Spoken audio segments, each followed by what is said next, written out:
Hello, આજે હું બનાવી રહી છું બદામ કેસર બદામ શ્રીખંડ, જેની રેસીપી હું તમને શેર કરી રહી છું. સાથે મેં વટાણા બટેકાનું શાક અને પરોઠા બનાવ્યા છે.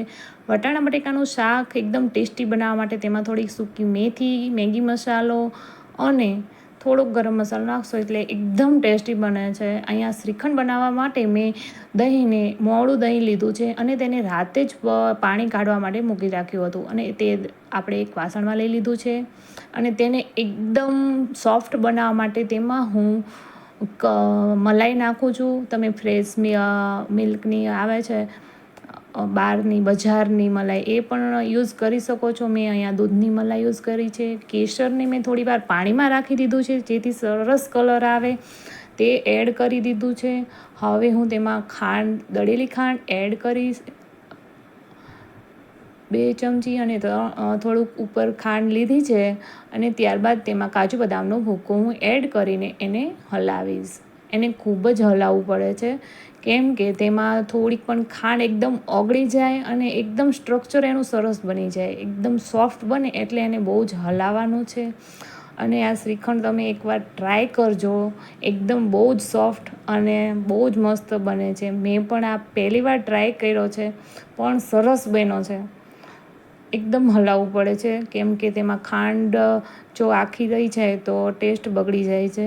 અને મોડું દહીં લેવાનું છે, કેમ કે ખાટું દહીં લેશો તો શ્રીખંડનો સ્વાદ આવશે નહીં.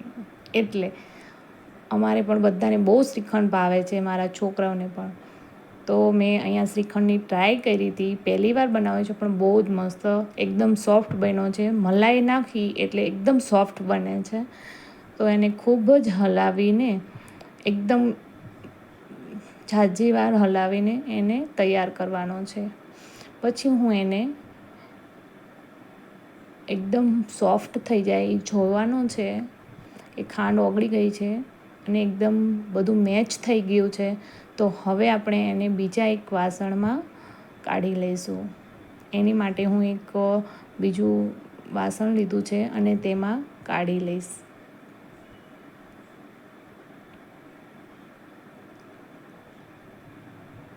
શ્રીખંડ તો બધાને ભાવે છે, કોને ના ભાવે? એમાંય આપણા કાઠિયાવાડમાં તો બધાને ભાવે. હવે તો હું એનું ગાર્નિશિંગ કરીશ. તેમાં પહેલાં કાજુ બદામ નાખ્યા છે અને ઉપરથી કેસર થોડુંક એડ કરી દઈશ, પાણીમાં પલાળેલું.